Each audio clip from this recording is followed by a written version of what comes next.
Path Media. I was a minimum wage movie theater usher that made good and became a top earner in my network marketing company.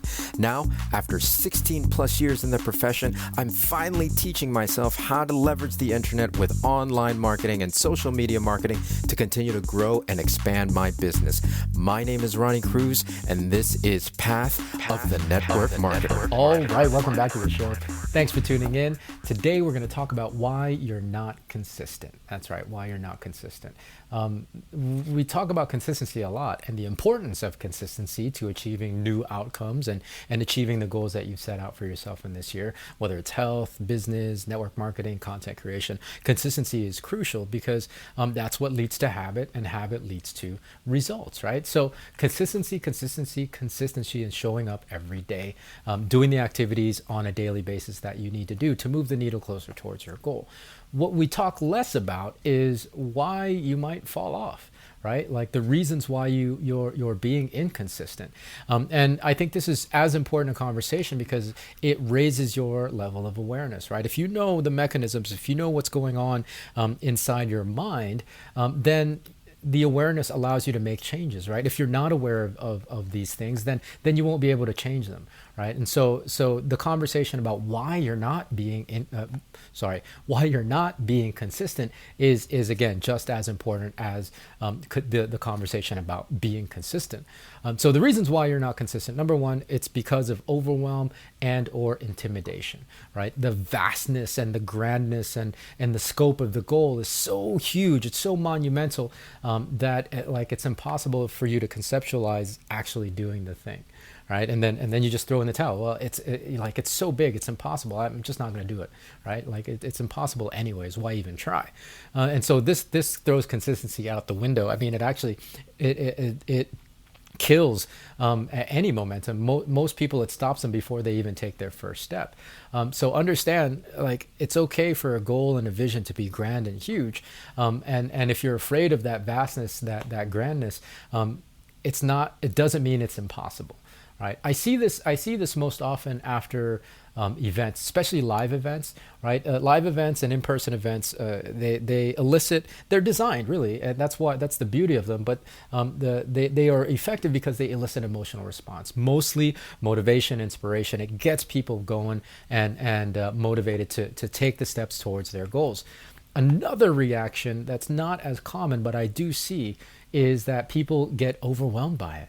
Right? It's too much. It's too much to take on. They're talking about these big goals and changing my life and all these grand visions, and I can't do it. I'm too overwhelmed. I'm too intimidated by it. So I'm not even going to try.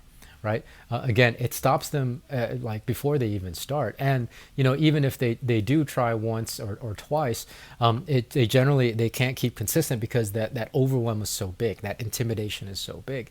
Again, understand, just because you feel like it's impossible doesn't mean it's possible. You got to really start working on your beliefs and what's possible for you, your beliefs in what these particular strategies and tactics and everything that we teach here can do for you, right? And so that's the next thing, is it's about beliefs, believing in the possibilities, believing in the viability of a particular goal or vision, or even believing in the viability of a strategy.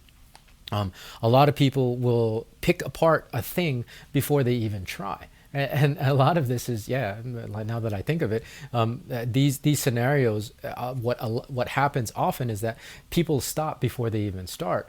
And it can obviously throw them off course during the thing, and they use it as the excuse as to why they're not being more consistent. Okay, so viability and whether or not it's possible, it's not a matter of if it's possible or not. It's really a matter of whether you believe it's possible. It's really a matter of whether you believe it's viable. Like if these strategies are out there, of course they're viable. That means somebody's using them effectively for their own business. If these goals are out there, trust me, and like somebody out there has very similar goals as you, that means they're out there getting it. So it's not that it's not possible. Again, like I said in the first example, the thing isn't impossible. You've just convinced yourself, you think you're thinking rationally and logically, but really that's just your emotional mind, because you're afraid, because you don't believe in yourself, because of your low self-esteem, that's driving all this quote unquote logical conversation that, oh yeah, you know what, that's not a viable, that doesn't make sense, that's not possible, that strategy is dumb, it's not going to work.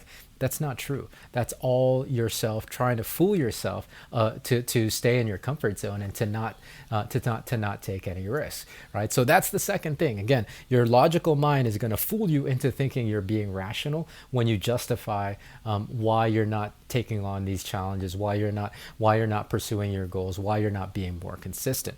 Now, the last thing is, and I just touched on it now, it's belief in yourself. It's your self-esteem, believing whether or not you can actually do the thing.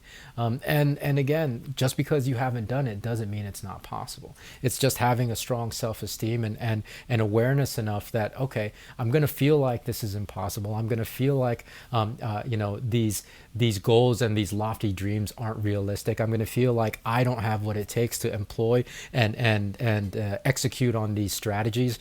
So it's not going to work. That's just your unconscious mind talking you out of stepping too far out of your comfort zone, stepping too far into the unfamiliar. Just because you feel that way, again, that's your emotional mind. What I want you to understand is, please do not justify that to yourself. Justify that to yourself. Don't rationalize your excuses. Don't rationalize your fears, because it becomes more and more ingrained. It becomes more and more embedded. Anything is possible. If there's one thing that I know and believe to be true, anything is possible. If an individual like me, who was a movie theater usher, sweeping floors and popping popcorn, can become a top 10 earner in his company, if an individual like me, who was a movie theater usher, can be a pirate on the Black Pearl, and I'll save that story for another time, then anything really is possible. You just have to believe that it's possible for you, and continue to open up your mind to these possibilities, and really remind yourself why you want the thing in the first place, and have that emotional attachment, right? You got to counter your negative emotion with a positive emotion. That negative emotion is, okay, the lack of belief, the lack of self-esteem, the intimidation, the overwhelm. The positive emotion is what that's going to look like when you actually achieve those things, when you have those visions. Place yourself in that position. Place yourself as having the identity, as being the individual that you need to become in order to have those things already, right? Like act as if those are real things, and your mind will start believing in that reality and believing in the possibilities, and you'll be much more able to stay consistent in doing the things that you need to do in order to achieve those visions. So that's why these are the reasons why, and of course there's probably more, but all of them I think funnel into and kind of can be grouped into these three categories, right? The first one being intimidation and overwhelm. The second one is being not believing in the possibilities of the goal or of the viability of the specific strategy. And then the last one, and the most important, is not believing in yourself, not believing in that you're capable and that it's possible for you, right? So being aware of this, then you can take the actions to counter those belief systems and adopt new belief systems, right? And we've talked about that already, but I'm sure we'll talk about that again. Anyways, that's going to do it for this episode. Until next time, be well, be safe. We'll see you in the next episode.